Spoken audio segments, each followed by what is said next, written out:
Nosotros seguimos en nuestras temáticas, estas temáticas basadas en el Evangelio de Lucas, en que nos está mostrando el evangelista Lucas, este médico gentil, convertido a la fe cristiana, compañero de Pablo en algunos de sus viajes misioneros y desarrollando después un trabajo de historiador con el propósito de poner por escrito y con un cierto orden las cosas que habían, de las cuales él era testigo y había participado o le habían contado y referido, tocante a la persona y a la obra del Señor Jesucristo.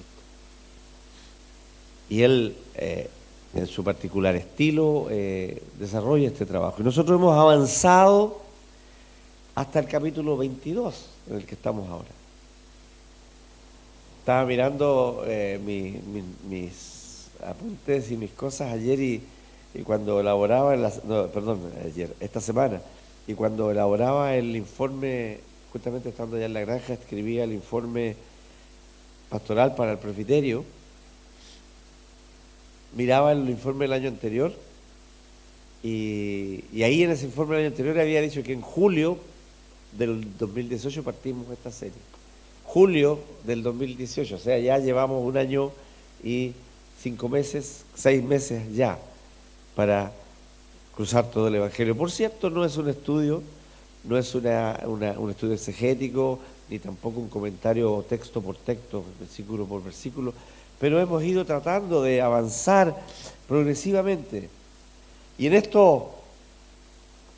avanzar, pensando en este texto de ahora, en realidad me puse a pensar, la división entre los temas la he hecho yo en forma, sin seguir ninguna cosa, sino que simplemente casi intuitiva, ¿no?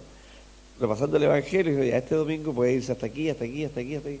Pero ha habido más de una ocasión, y hoy día es una de esas, en las cuales el texto resulta como largo, a pesar de que no es tan largo. Hemos meditado en textos más largos que estos. Pero la temática está como para darnos mensajes por separado, sobre todo la primera parte de estos 3 párrafos que hemos leído ahí en el capítulo 24 de Lucas, que habla sobre el servicio y luego sobre el anuncio de la negación de Pedro.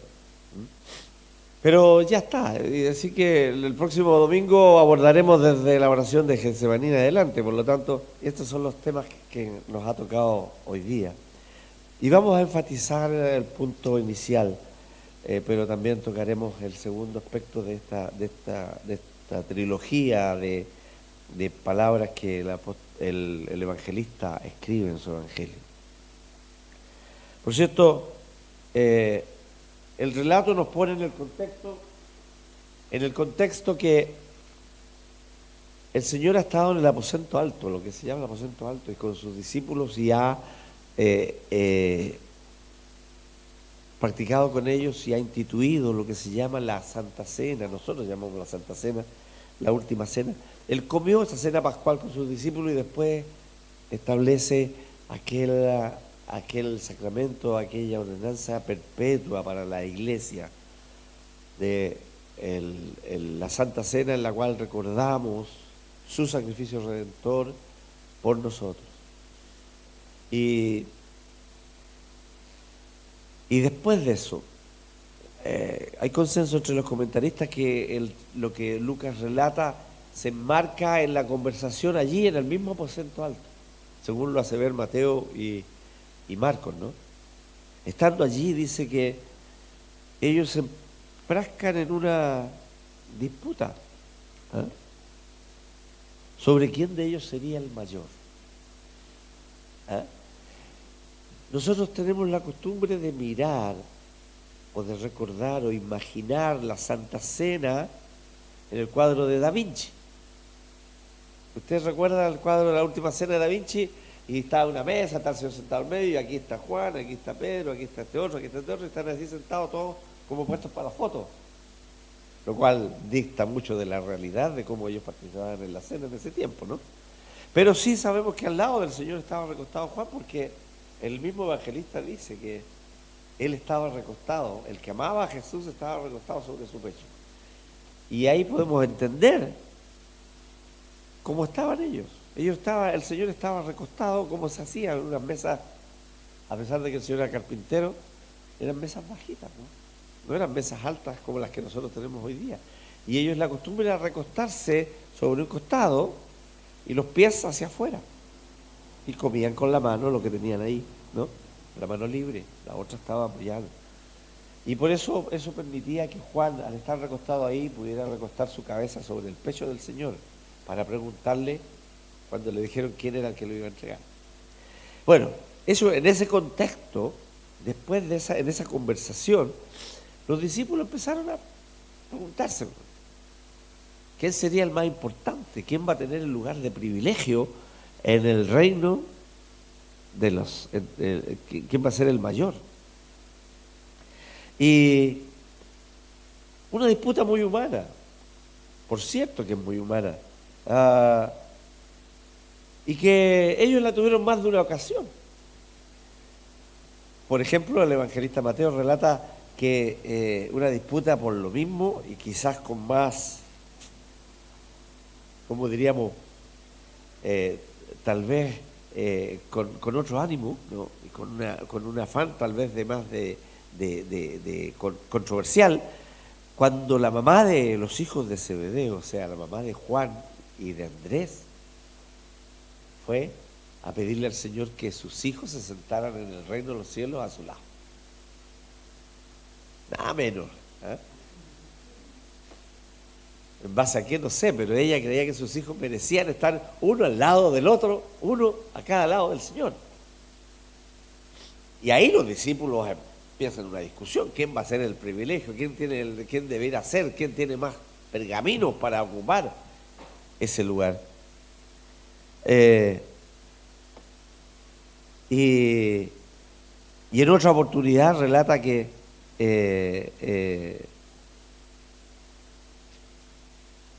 me parece que dije Andrés, ¿no? El hermano de Juan de Santiago, no Andrés, para corregir, no vaya a quedar el rey. Andrés, el hermano de Pedro. En otra ocasión relata que ellos vinieron directamente a preguntarle al Señor Jesucristo. Era una preocupación que ellos tenían, fíjense que un afán esto de ellos están pensando humanamente, no han entendido la misión del Señor, no han entendido todavía, a pesar de andar con Él casi 3 años, no han entendido el trasfondo verdadero y real de su mensaje, de su misión redentora.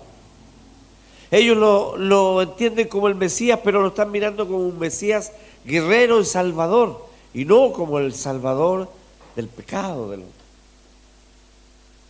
Y por eso que piensan, si Él va a conquistar su reino, terrenal, por supuesto, entonces este será el alguacil, o este será el primer ministro. Pensaban en eso, en repartirse probablemente los cargos. Como si en una disputa presidencial ahora estuvieran, antes de ser elegidos, estuvieran repartiéndose los ministerios, los que están apoyando al candidato, ¿no? Y el Señor les dice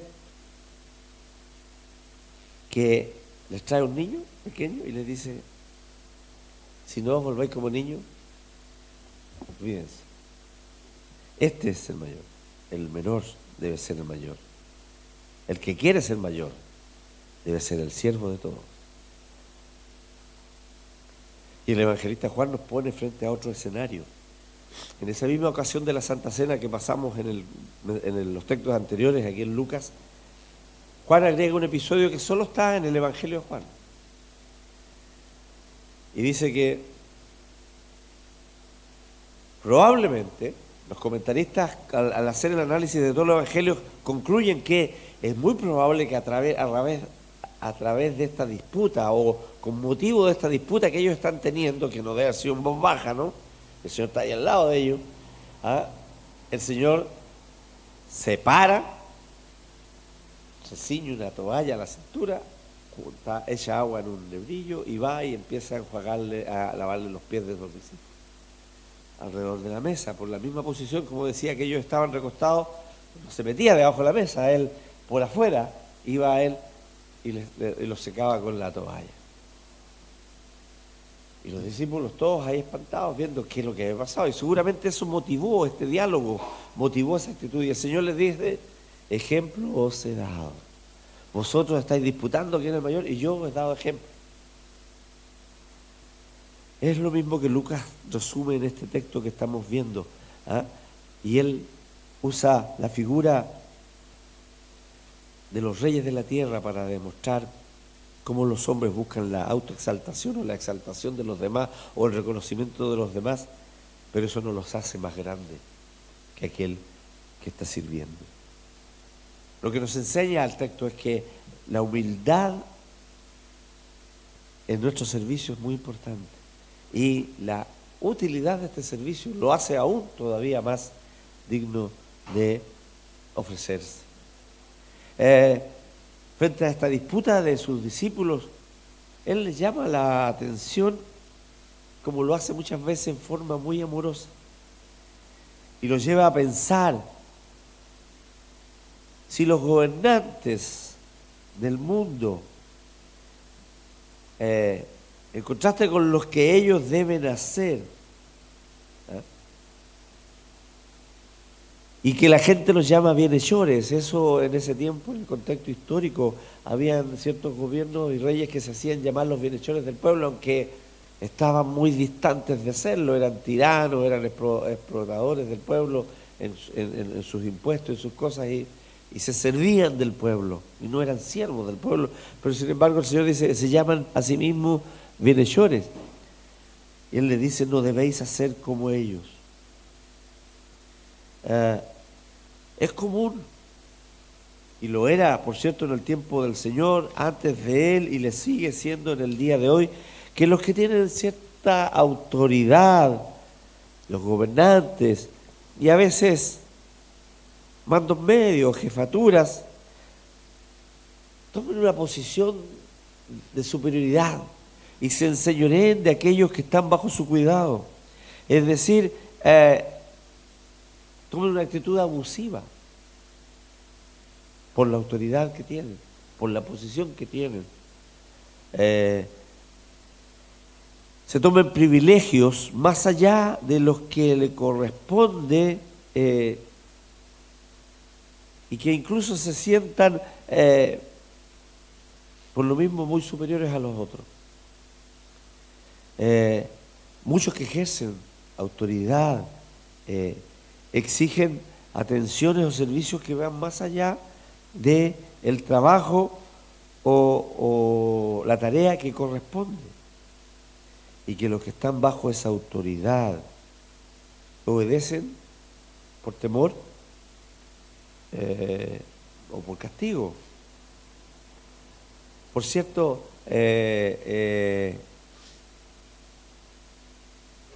esto es una realidad del mundo completo. Y el Señor le dice a sus discípulos, no debe ser así entre vosotros. No así vosotros. No debe ser así. El Señor le dice a sus discípulos que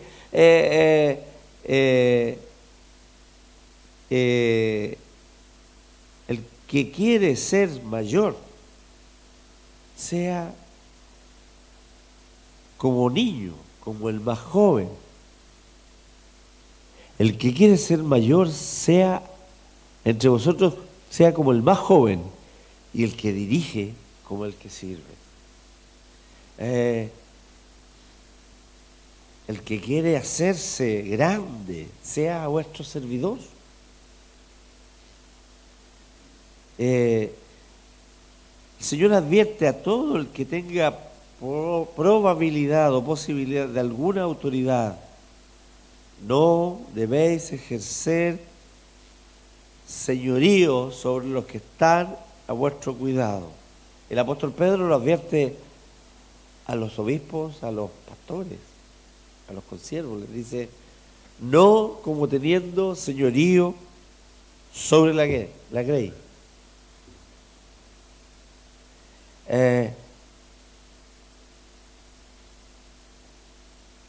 Hay un deber de todo creyente de servir al hermano y al prójimo.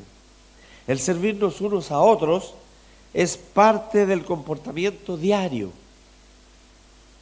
que el Señor pide, nos pide a nosotros, espera de nosotros. Y el servicio incluye dos conceptos: humildad y utilidad. Humildad porque el servicio implica someterse, implica sometimiento.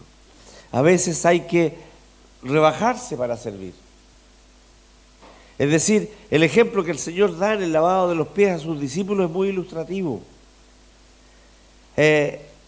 Sus discípulos están disputando entre ellos quién debe ser el que esté en el puesto de honor.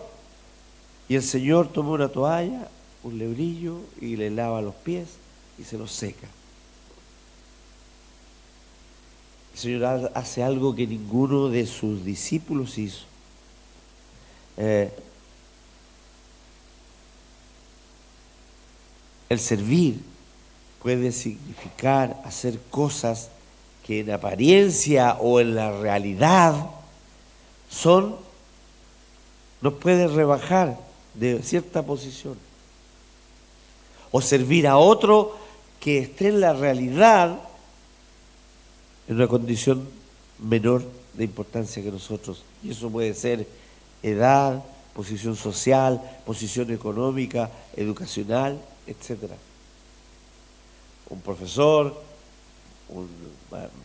universitario, un doctorado, y puede servirle a un alumno, o un jefe puede servirle a la secretaria, por decir ejemplos comunes de lo que estamos queriendo decir, o un adulto a un joven, cuando aparentemente podría ser así. En los tiempos del Señor eso era muy notorio, ¿no? El anciano y el adulto iban por delante de los niños y las mujeres, de los jóvenes y las mujeres.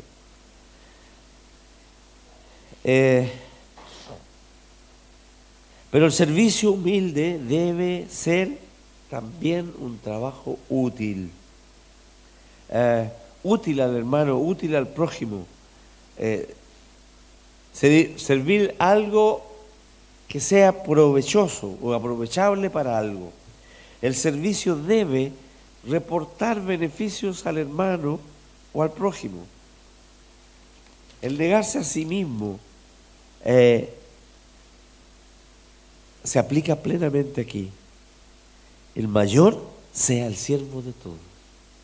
Yo soy el mayor, merecería honra, privilegio, pero yo debo ser siervo.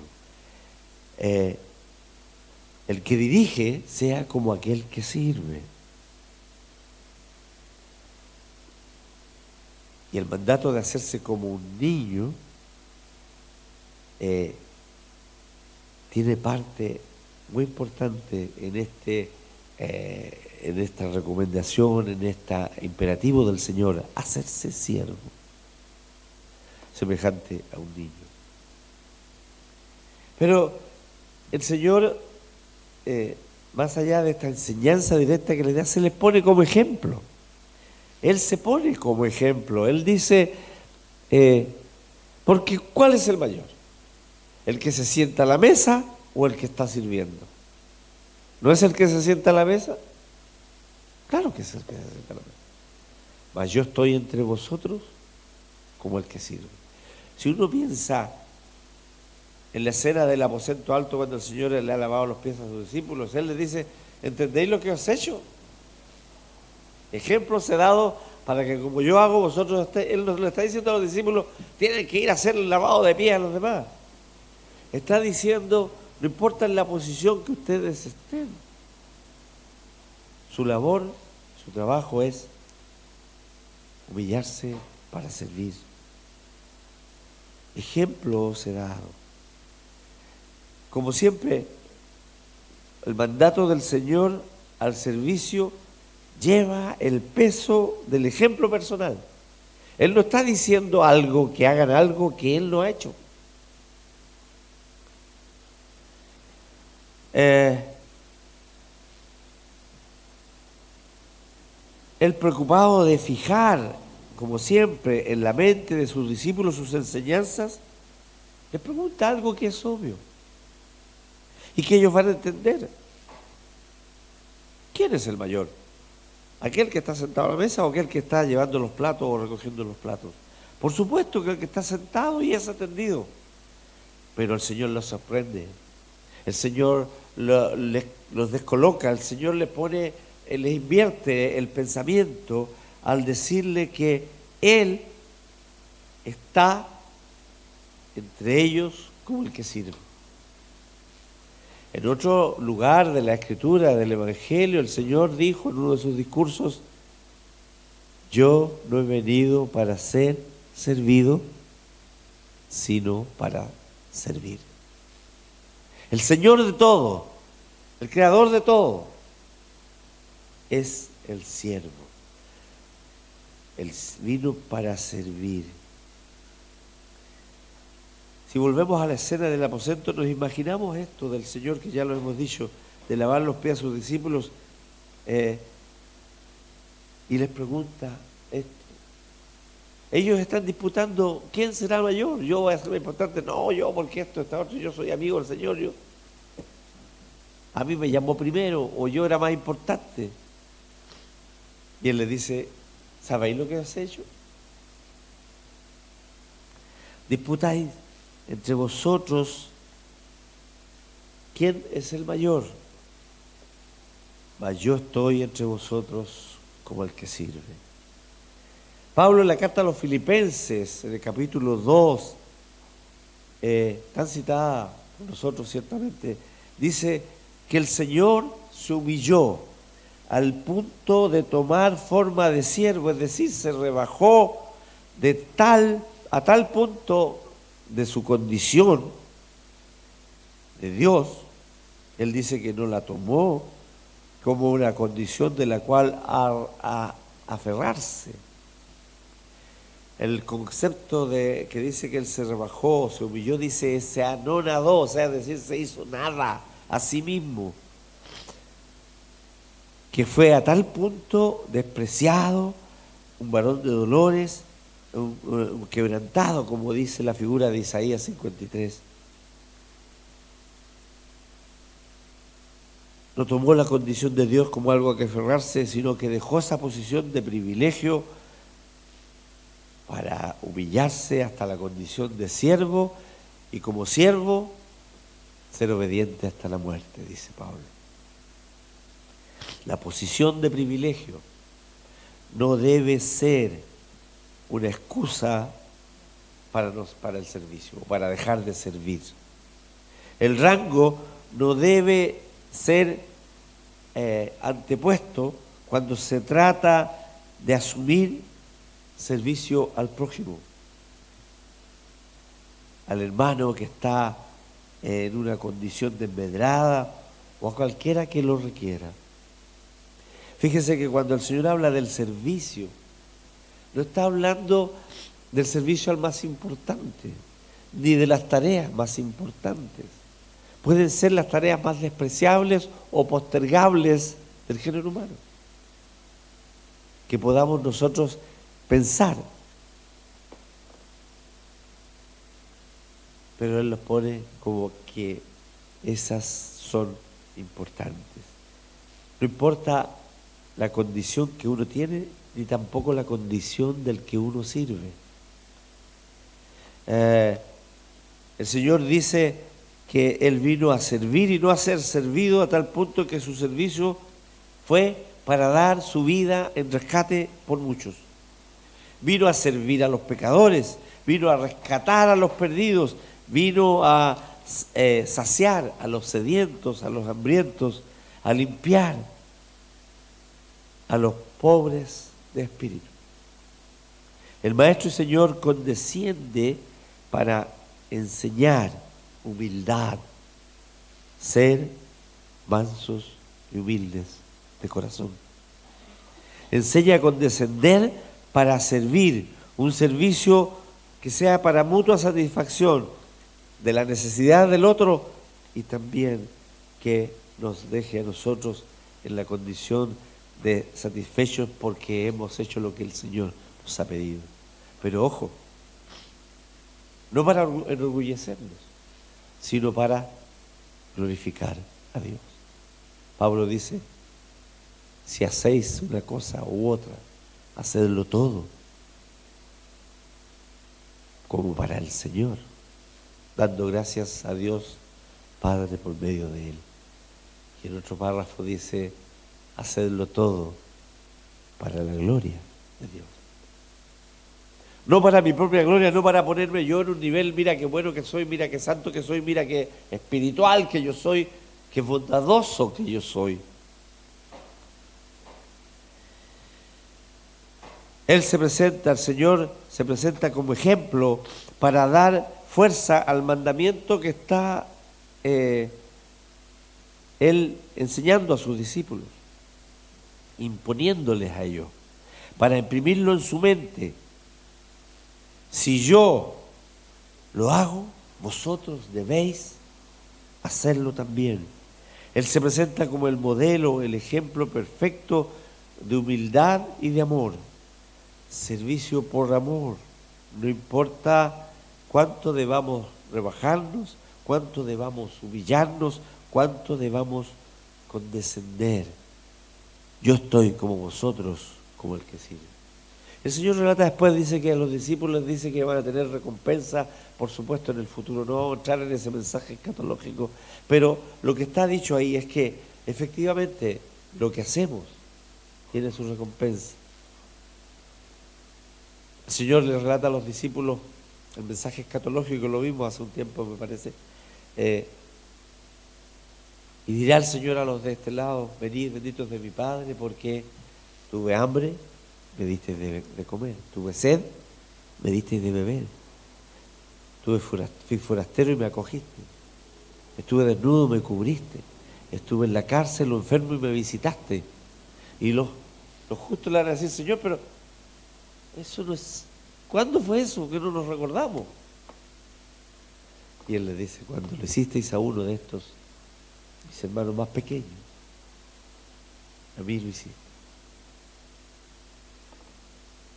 Y por cierto, cuando nos encontramos con el servicio tenemos el deber del siervo de hacer lo que nosotros debemos hacer y exclamar, como dice en otro párrafo el Señor, siervos inútiles somos, porque lo que debimos hacer hicimos. Es decir, humildad en el servicio al prójimo, a cualquiera, aunque estemos en una posición de superioridad, pero además entendiendo que ese servicio al Señor, ese servicio al prójimo es un servicio al Señor para la gloria del Señor. Y es menester que lo hagamos, no para nuestra propia gloria. Porque el Señor dice que Él está demandando de nosotros la imitación, porque para eso nos ha dado ejemplo. Podemos preguntarnos, ¿qué tal va usted? ¿Ha pensado ser importante? Por los discípulos ahí que estaban disputando, y se cree ser algo o alguien, o quiere ser el mayor, entonces debe ser siervo. Humildad en el servicio, un servicio útil, un servicio que sirva efectivamente para el beneficio y bienestar del hermano o la hermana, especialmente aquel que no puede retribuirle. Incluso más, a quien no lo pide, o aún más, a quien no lo merece. Así será grande en el reino del Señor. Así podremos llegar a ser mayor. Así estaremos efectivamente imitando al Señor Jesucristo. Así estaremos obedeciendo su palabra y siguiendo su recomendación.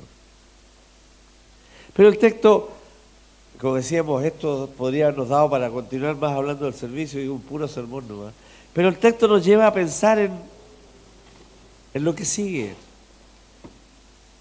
Y dice que Él se dirige ahora a Simón, a Pedro, y le dice, Simón, Simón.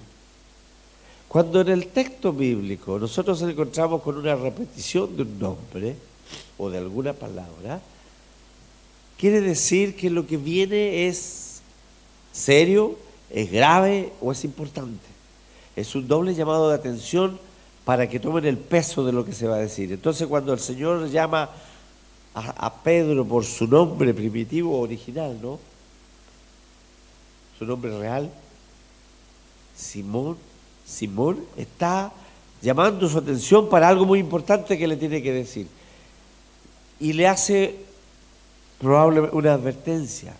Pero podemos pensar que Pedro estaba en esa disputa, que él quería ser el mayor y que estaba ahí. Entonces, Simón, el Señor lo para y le dice, le advierte. Y se dirige a él y les hace una advertencia. Satanás os ha pedido para zarandearos como el trigo. Es una figura de la época en la cual en la criba se ponía la espiga con el grano o sea, el trigo con el tamo que es la hojita que cubre el trigo, ¿no? ¿Ah? Y la movían, la sacudían para el lado, después la hacían para allá, para acá, para poder sacar y separar el tamo del trigo. Con movimientos a veces bastante violentos. Si uno lo mira, si uno fuera la criba o el trigo, estaría muy zarandeado ahí, ¿no? Entonces dice, el Señor, Satanás os ha pedido para zarandearos como al trigo. Y el Señor está diciéndole a Pedro, pero le habla en plural. Se dirige a él, pero le dice que a todos vosotros, o sea, a todos los discípulos que están ahí, Satanás os ha solicitado para zarandearos como trigo. Y Pedro, el impulsivo Pedro que tantas veces hemos comentado, ¿no? Salta al tiro. Señor, yo estoy dispuesto a hacer todo por ti. ¿Ah? Porque el Señor le dice, yo he rogado por ti para que tu fe no falte. Y una vez vuelto, o una vez que te hayas vuelto a mí, nuevamente, confirma a tus hermanos. Y entonces Pedro ahí, el macanudo Pedro dice, Señor, yo estoy dispuesto a ir contigo no solo a la cárcel, sino hasta la muerte. Y el Señor le dice a él, y ya lo llama Pedro de nuevo, no lo llama buenamente Simón, se dirige a él personalmente y le dice, Pedro, te digo que el gallo no cantará hoy antes que niegues 3 veces que me conoces. El impulsivo Pedro está declarando allí su fidelidad, entre comillas, al Señor. Y su disposición, entrega, dice, no, yo voy al sacrificio por ti. El Señor le dice, hoy antes que el gallo cante, me negarás 3 veces. No una, 3 veces.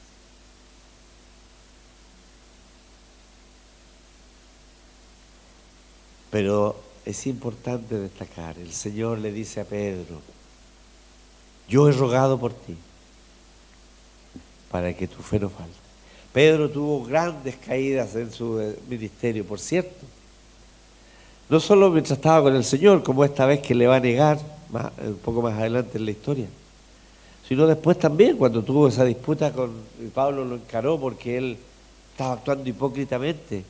Y cuando venían los judíos de Jerusalén, se apartaba de los gentiles y reservaba todas las cosas y no comía ninguna cosa que pudiera estar, y vivía como judío, observante. Y Pablo lo encara y le dice, tú como judío, cuando vienen los de allá te comportas como judío, pero cuando ellos no están, comes de todo. Eso es hipocresía. Y esa es una de tantas las que Pedro cayó también en su tiempo. Pero sin embargo, no flaqueó nunca en su fe. Y esta oración del Señor tuvo respuesta en la vida que él llevó en adelante. Porque una vez que el Señor ascendió, Pedro asume la tarea que el Señor le encarga y valientemente proclama el Evangelio ahí en Jerusalén, de forma tal que una multitud es convertida al Señor. Pero lo que debemos pensar humanamente hablando es, ¿cuántas veces nosotros decimos, Señor, yo estoy dispuesto a ir hasta la guerra por ti, yo estoy dispuesto a dejarlo todo por ti. Pero a la primera de cambio nuestra debilidad aflora, como Pedro. Y ahí nos acordamos después, esa mirada que el Señor le da en el patio del sumo sacerdote a Pedro cuando el gallo canta, que yo me imagino que debe haber calado hasta los huesos a Pedro, porque él cruza la mirada aparentemente en la película esta, La Pasión de Gibson, está muy bien graficado eso. Canta el gallo y se cruza la mirada del Señor con Pedro. Debe haberle causado un gran dolor, porque dice el texto que él se fue y lloraba amargamente, porque el Señor había dicho que él iba a hacer eso y él lo hizo, cuidando su pellejo, cuidando su vida antes de efectivamente cumplir con proclamar el mensaje del Evangelio. ¿Cuántas veces nosotros negamos al Señor? ¿Cuántas veces nosotros estamos dispuestos a ir hasta el último con el Señor, pero a la primera de cambio somos los primeros que huimos? A veces usando términos coloquiales, porque pensamos que el soldado que huye sirve para otra batalla. El Señor nos quiere allí, en la pelea, en la lucha, y no huyendo para pelear después. Muchas veces al Señor es, lamentablemente por nosotros, ofendido cuando nosotros dejamos de seguir sus palabras. No es necesario que neguemos verbalmente que le conocemos, pero cuando no decimos que le conocemos, también le estamos negando. Eso de permanecer calladito y no decir nada, no decir esta boca es mía, porque pues ya me van a reconocer que yo soy de este lado. Y entonces no decimos para que no ser objeto ni de burlas, ni de presiones, ni de seguimiento, ni de ninguna cosa. Y estamos negando al Señor. Pero cuando negamos el servicio al prójimo, como lo decíamos recién, también estamos negando al Señor. Y el ruego del Señor es: yo he rogado para que tu fe no falte. El Señor intercede por nosotros ante el Padre para que tengamos fortaleza. Y el Espíritu Santo que nos ha dejado nos ayuda en nuestra debilidad. No solo a pedir lo que conviene, sino a enfrentar aquellos momentos de crisis y de problemas. Importante pensar en cada uno de nosotros: ¿cómo puedo negar al Señor? ¿Cómo le he estado negando? ¿O en qué cosas podría estar negando mi fe? Y por el contrario, preguntarnos cómo podemos aferrarnos más, confiar más y esperar más al Señor. El texto final de estos párrafos de la bolsa, alforja y espada tiene que tomarse en sentido figurativo. El Señor no está hablando ni de una espada para ir a la pelea, efectivamente, sino de que ellos tienen que estar preparados, porque antes, cuando los envió, proveyó para ellos. Pero ahora Él no va a estar, y ellos serán perseguidos, y ellos tendrán dificultades, y por eso les dice, en sentido, preparad bolsa, alforja y espada, es decir, con una forma, no una forma de agresión, sino que de defensa, para que estén apercibidos, porque lo que viene para ellos va a ser difícil. Al punto tal que cuando ellos literalmente le entienden su mensaje en forma literal, le traen unas espadas, Él les dice: basta. El basta que está ahí no es un basta, con eso es suficiente, como traduce alguno o alguien dice. No, basta el tema. Ya no sigamos hablando de eso, porque el Señor se da cuenta que no entienden lo que Él le está diciendo. Deben ahora poner su confianza en el Señor. Deben proveerse para su mantención en el tiempo difícil que se les acerca. ¿Por qué? Y ahí es donde uno se da cuenta que los discípulos no han entendido. Porque es necesario que se cumpla todavía de mí aquello que está escrito. Fue contado con los pecadores, como dice Isaías 53. Y con los inicuos fue en su muerte. Eso tiene que cumplirse en este siervo de Jehová, en el Mesías, en el ungido. Y dice: el Señor aún más, porque lo que está escrito de mí tiene cumplimiento. Todo lo que está escrito tiene cumplimiento.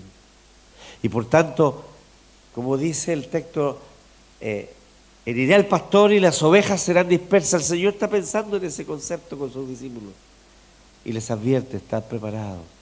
Él siempre está preocupado de ellos. No solo de proveerles alimento, no solo de enseñarlos e instruirlos, sino también está preocupado de su bienestar. Así como cuando Él lamenta a Jerusalén, así como en el discurso escatológico de la destrucción del templo y lo que viene, Él dice, ¡ay! Lamenta por aquellas mujeres que puedan estar criando o estar encintas en ese tiempo de tribulación, por lo difícil que sería para ellas huir. Está pensando en una actitud de misericordia y en el bienestar de ellos. De la misma manera aquí está en eso, porque Él sabe a lo que va, Él sabe a lo que viene, Él sabe lo que sigue en la historia. Nosotros tenemos la historia construida, pero los discípulos la están viviendo en el momento. Pero el Señor, que es el Señor de la historia, el creador y sustentador de todo, Él conoce todo y sabe lo que viene. Por eso le advierte a sus discípulos aquello. Como nos ha advertido a nosotros a través de su palabra, estad preparados para dar defensa y razón de lo que creéis ante todo el que os demande esa razón. Estad preparados, porque vendrán tiempos en los cuales podréis ser, como le dice a Pedro, zarandeados como trigo. Él dijo, en el mundo tendréis aflicción, pero confiad, yo he vencido al mundo. Nosotros tenemos el privilegio de conocer el final de la historia, los discípulos no. Ellos no entendieron cuando Él les dijo, se tiene que cumplir todo lo que está escrito de mí. Porque ese mismo profeta dice, será contado con los inicuos, será muerto, pero el Señor lo exaltará sobre todas las cosas y lo pondrá sobre todas las cosas. Como termina bien en su himno Pablo, él se humilló al máximo para cumplir su misión, pero será exaltado sobre todas las cosas. Esa es nuestra confianza para servir al Señor en tiempos difíciles. Este es un texto que nosotros debemos tener en cuenta. Prepararnos para la dificultad, pero sabiendo que el Señor ya ha vencido. Siervos para su gloria, fieles en la dificultad, fieles en el testimonio, preocupándonos de no negar al Señor y preparados para enfrentar cualquier adversidad, sabiendo que el Señor es con nosotros y si Él está por nosotros, ¿quién puede contra nosotros? Que el Señor nos bendiga.